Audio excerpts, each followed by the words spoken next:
Before we begin Off the Record, I need to share something important. When federal funding was cut, WKAR lost $1.6 million. Thanks to cost-saving measures and community support, we've closed much of that gap. But we still face a $500,000 shortfall, and we can't finish the job without you. Your financial support keeps programs like Off the Record freely available to everyone in Mid-Michigan. How can you help?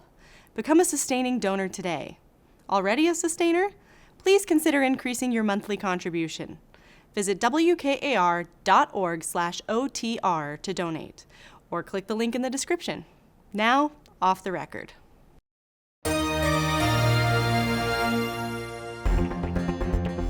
Welcome back.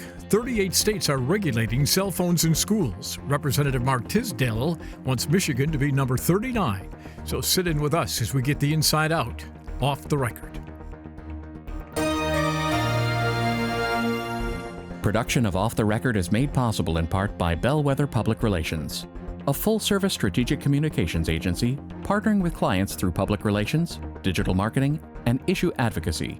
Learn more at bellwetherpr.com. And now, this edition of Off the Record with Tim Skubic. Thank you very much. Welcome to Studio C in the midst of winter as it continues, as we do on a busy week in our town with lots of stuff going on. And this story just refuses to go away. Republicans took away some money, and some Democrats are not very happy. Oh my, the two sides are really having a dandy of a back and forth over that $640 million plus tax dollars that were cut by the Republicans last week because part of the state dollars were never spent by the groups that got the money. One of those programs was the state aid to the RX Kids program for kids in Flint impacted by the Flint water crisis 10 years ago. The Whitmer administration trotted out this list of 19 projects in the Lansing area that took a hit, including $2.5 million for a Lansing school infrastructure project and $1 million going to the Association of County Clerks. Republican Speaker Matt Hall contends in many cases the groups are asking for more money than they actually need. Here's his example. They need $1 million, so they ask for $3 million, because they may not, because they figure, well, maybe we'll get the $1 million. Then the Democrat trifecta actually gave them the $3 million, and they don't know what to do with it, and so they don't spend it at the end of the fiscal year. The Speaker's friendly working relationship with the governor may take a hit here as he accuses her of having a huge slush fund. I mean, there's a $10 billion pot sitting there in government of their slush fund, and some of that is not allocated to any program. The executive office has not responded as of yet. And he accuses the Whitmer administration of not providing answers to Republicans on why this money was never spent, which the Republicans then took away. When they won't provide answers, and the law requires us to approve or disapprove in 30 days, where we don't have answers, we disapprove, and then we force a conversation to get the answers, because we have to be good stewards of taxpayer money. What the Democrats argue is Republicans are cutting programs that they just don't like, and people are being hurt in the process. And one of the charges is Republicans did not give these groups a heads up that the cuts were coming. The Speaker says, not my job. I don't think that our caucus has a responsibility to reach out to these groups. Suffice it to say, this running battle back and forth is not about to go away soon. And that's the question, Clara. Does this story have legs? Well, yeah, I mean, we saw this prolonged budget fight over the current budget. Speaker Hall decided, I'm not done fighting. I'm going to pick another budget battle, and that's going to bleed into next year. You saw the Senate pass this supplemental spending measure to restore most of these cuts. Hall doesn't want to take that up. Instead, he wants to pursue one at the start of next year. But because of these new earmark disclosure requirements, that can't happen until 45 days after the start of the legislative session at the earliest. So we're looking at this carrying over through March. So it's not going away anytime soon. I mean, yeah, Speaker Hall and his caucus have injected a large bit of chaos. And the only people that seem to win this week were the lobbyists who got an opportunity to go in front of the Appropriations Committee and help get their client in front of the Senate Appropriations and make their case and make this big show of all the things that the destruction that was done to their programs. Speaker Hall, some of this stuff, it's hard to imagine how it won't bite some of his members in the rear end at the end of the day, because when you have to go out and defend that you cut funding for wigs for cancer kids, I mean, you're just writing the mailers in some marginal house seats next year. So I think we could see this pour on for months. The one thing that is really bizarre about this whole incident is we have not heard from the governor of Michigan directly. She held, by my understanding, one public event this week, this literacy summit in Detroit on Monday, did not take questions, and has not shown up or maybe made a public statement, sent her state budget director out to make some somewhat condemning statements about it, but just otherwise has been absent from the debate. Will you expect her to blast the Speaker Hall, the guy that she's working with? You would think, Tim, that at the very least she would say that they were looking into the legality of what they did, and if the law that the Republicans used is even constitutional, you would think that she would say something. She would give some guidance as to what she's doing. But to Chad's point, he's absolutely right. She said nothing. We yelled a question at her after that literacy summit, and she just looked blankly at our reporter and walked away. And we asked Speaker Hall yesterday, we said, have you had a conversation with the governor? Do you know if she's going to try and push back or fight back or legally challenge these cuts? And he said, no, we haven't had any conversation at all. And because of my great relationship with her, as he said, you would think she would give me a heads up if she was going to. But then he turned around and blamed her for not telling him that, we're going to be cutting funding for the kids with cancer. I mean, it was this was back and forth. Like he kept turning the gun back at her and blaming her for this, and she's not out defending herself. I mean, this kind of, and Senate Democrats are just out there just kind of twisting in the wind right now. Well, Claire pointed out that the Senate did pass a supplemental to restore the money, but very quickly the House Republican chair of Appropriations says, illegal, they can't do it, it's unconstitutional. Well, they said, it's a single subject bill. I mean, it's just. And they changed the subject and put the money in. The other thing that just doesn't make any sense still, Matt Hall has been railing against waste, fraud, and abuse in the Michigan Economic Development Corporation. He has had a target on the SOAR jobs, Cash for Jobs Fund for months. Guess what program did not get cut? SOAR. SOAR. I mean, it's sitting there waiting for someone to grab the money, and he did not stop that one from that. Well, he did not stop the Whitmer administration from continuing to spend money on a program that has like an empty battery plant miles from here, sitting idle. Here's the interesting twist on that. There was apparently a conversation about what to do with SOAR, and so the question would be raised: why wasn't there a conversation on any of these other programs which are impacting people? So they, we had to talk about it and decided it's a good idea to go. And they said, it's not my job. That is a little bit of a mystery. I mean, and there's this transparency blame game going on where Hall is basically saying it was on the departments to provide us all the information about what exactly we were cutting, not necessarily our responsibility. And by making these cuts, we're forcing greater transparency down the line if and when we pass a supplemental. But I think what's at stake here is more than just whether or not these cuts get restored, but the fundamental relationship between the state as a funder and these nonprofits and these local governments. I mean, will this change how the state executes grant agreements? The Republicans don't give a hoot about that. I think that here's what I think they care about. They care about this money that keeps getting passed over in under work projects year after year, and the fact that it's ballooned to $2.7 billion when during the Snyder administration it was a few $100 million. They're claiming that Whitmer has been able to take this mechanism and slide a bunch of funding through without going through the regular appropriations process, without going through Matt Hall's heat process, and this is blowing the whistle on it and saying, you guys ain't doing this anymore. All right, so how much of this is Matt Hall being Matt Hall, that he's teeing this up for the negotiations? He has used that word, which is a cue for, we're going to come back, we're going to revisit some of this money, you might get it back, but he's not ready to do that yet, but kind of teeing that up for down the road.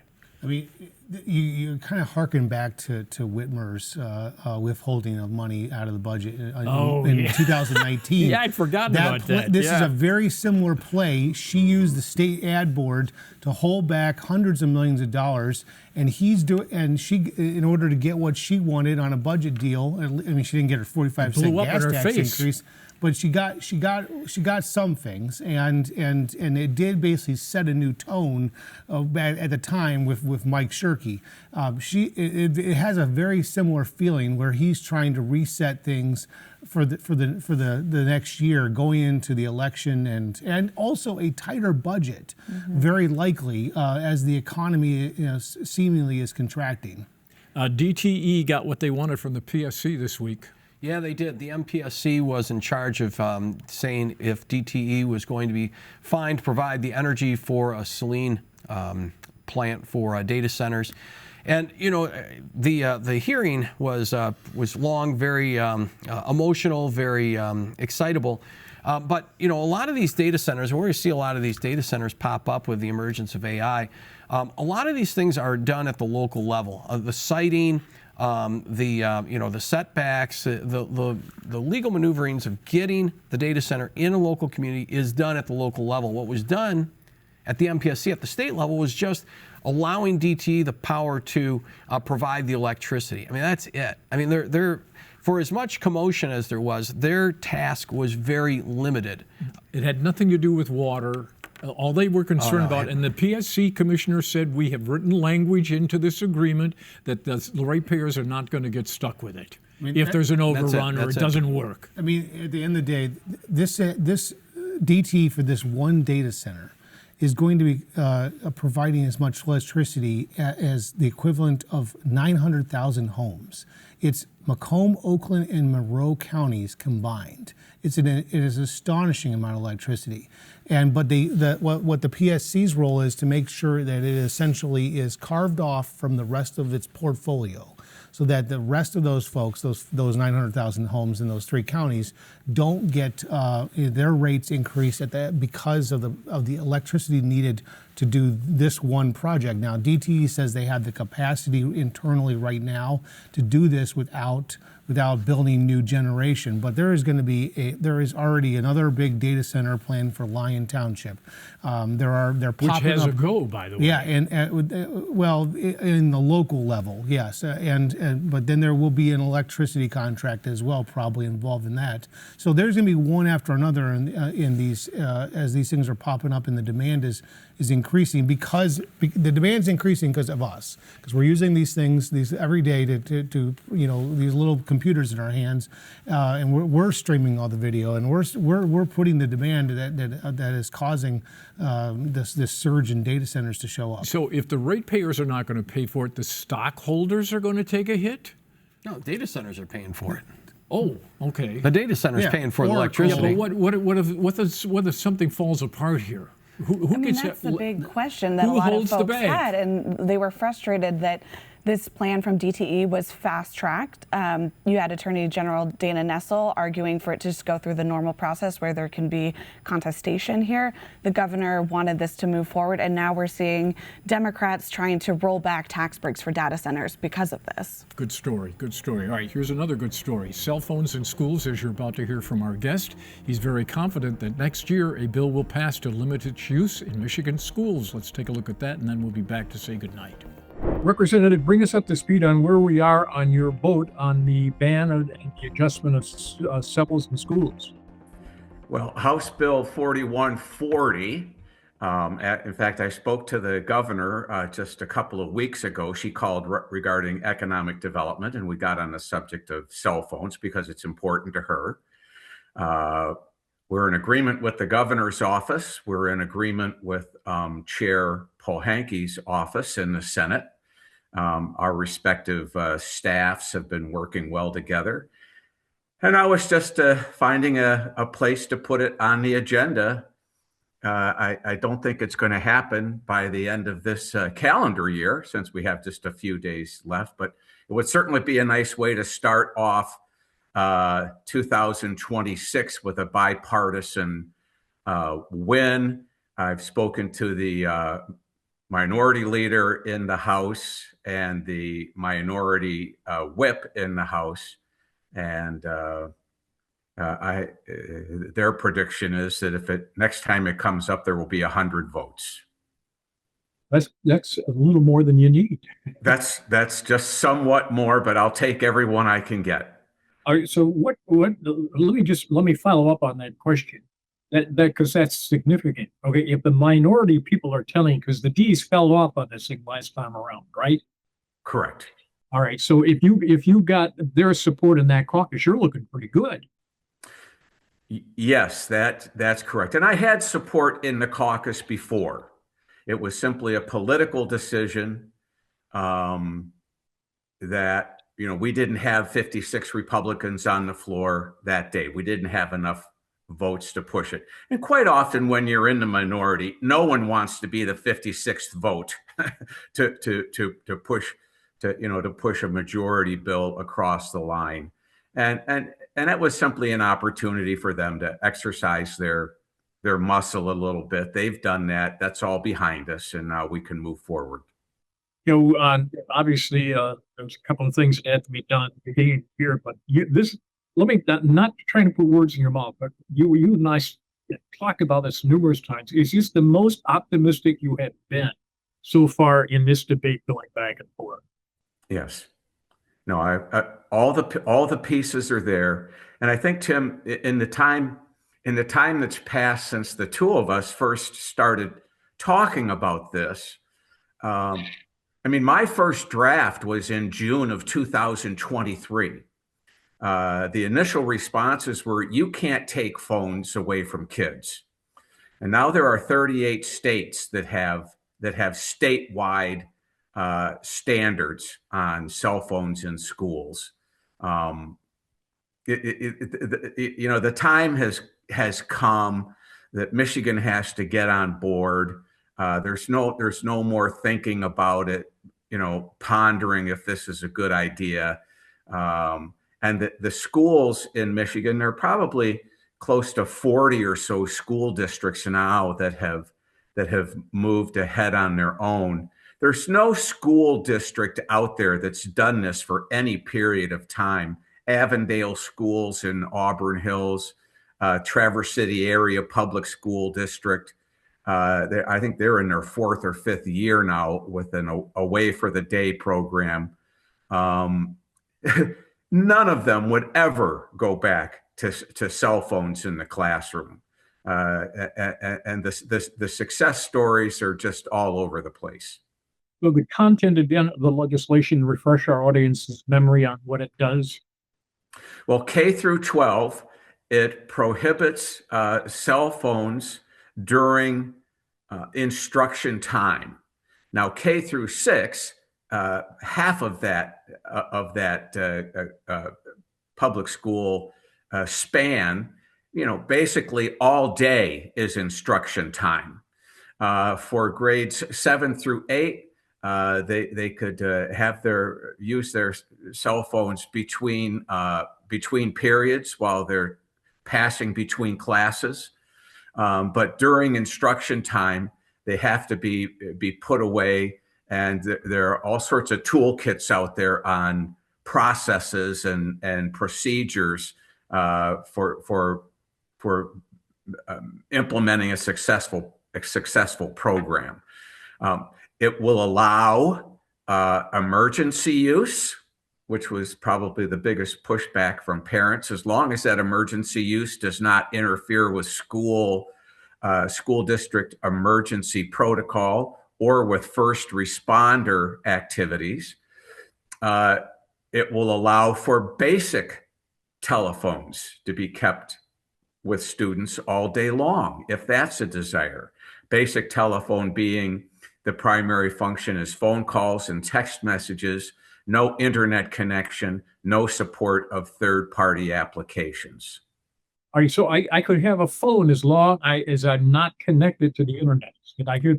Right. It would be a flip phone, or they now have what are called basic phones that look just like a smartphone. If a child is sensitive to that and doesn't want to stand out, but that's just fine. The distinction is when you have a basic phone, you make a phone call, you hang up, you put the phone away. You send a text, you put the phone away because there's nothing else you can use it for.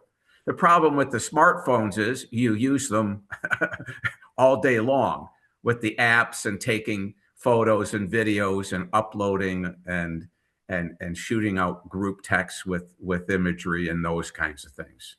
And so you think you have the basis for winning over the parents who are concerned about that emergency access. You think you would push that one? Yes. And even the original, the gold standard is a bell to bell, morning bell to afternoon bell prohibition. And even when you talk to parents, if there is a strict no use during an emergency, they understand the logic. It's just emotionally, it's hard to let go. Probably the worst thing that you could have in the actual event of an emergency would be kids trying to get on their phones and talking to someone miles away that has no idea what the emergency is or what the management protocol is. And then you certainly don't want hundreds of parents arriving at the school in their cars while first responders are trying to get there to do their jobs.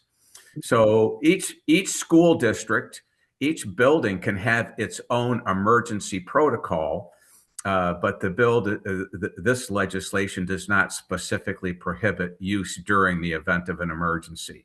The other thing you have to consider, Tim, that was a very easy concession for me to make is how many emergency days are there a year in a school district? You tell me. Hopefully zero. Hopefully zero. There really aren't very many. So that was a relatively easy concession to make, with the caveat that you can't interfere with school district protocol or with first responder activities. The other part of that equation that you have mentioned before is if the kid is on the phone with mom or dad, the kid's not listening to people that are trying to save their lives in the room. The trained professional at the head of the classroom, and that's the key. And so the school districts will be able to implement protocols that can satisfy a parent's desire for contact and still maintain a protocol and a sense of decorum, so that the trained professional can guide the students, effectively manage the students through this emergency. All right. So you're not declaring victory, but you're certainly in the ninth inning with 2 outs and 1 more to go. Well, I will tell you and I certainly hope that with the years that I've put into building this coalition, there will be a statewide standard in Michigan, whether it's my bill or someone else's, in the near future or further out. This is the way it's simply going to be nationwide. There are 20 states now that have statewide bell-to-bell prohibition. States like New York, a very blue state. Governor Hochul came out very adamant about the gold standard bell-to-bell, and she flat out called smartphone use by students an addiction. And why would we allow students to have a product that they're addicted to in their possession during instruction time? It just, the common sense reality is reaching red and blue states. It will be the norm nationwide. This is step number 1 towards that. Schools and school districts will be allowed to implement more strict protocol than what's in the law. That is written into the law. But if you have all day long prohibition, K through 12 or K through 6 rather, as my bill initiates, as those children advance in age and grades, it will be easier and easier to put together full day prohibitions in many school districts, and that's what I anticipate. Once the idea has been implemented, the school districts see the benefit and they jump on opportunities to expand it. Let me be clear. So if I'm a 9th through 12th grade suit, under your legislation, if I wanted to do bell to bell, could I? Yes. Yes, you could. And in fact, there are some schools, and there's one toolkit protocol that allows students to sign agreements or a contract with the school. And one of the options is just leave the phone at home. And there's an awareness there, and I can give you a real quick anecdotal experience. Avondale Middle School now is in their 3rd year of a bell-to-bell prohibition. At the end of their 1st year, fights were down 80%. Disciplinary referrals and counseling referrals were down 80+%. Assaults on teachers were down 100%. So it's not just the ability to focus during instruction time. It's all of the drama that's associated with social media use and posting that goes on during the day. You hear these sad stories, someone will post a message or send out a group text, Marty's going to punch Tommy in the face in front of the cafeteria at 11:30. And there are a dozen kids show up at 11:30 to protect Tommy. No, to video it, to video Tommy getting punched. And it's just that kind of perversion that the social media enticement of gathering clicks and likes and popularity. It's that kind of perversion that we're hoping to end and eliminating that kind of drama.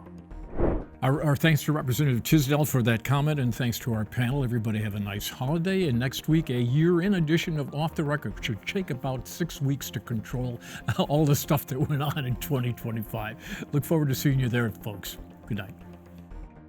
Production of Off the Record is made possible in part by Bellwether Public Relations, a full-service strategic communications agency partnering with clients through public relations, digital marketing, and issue advocacy.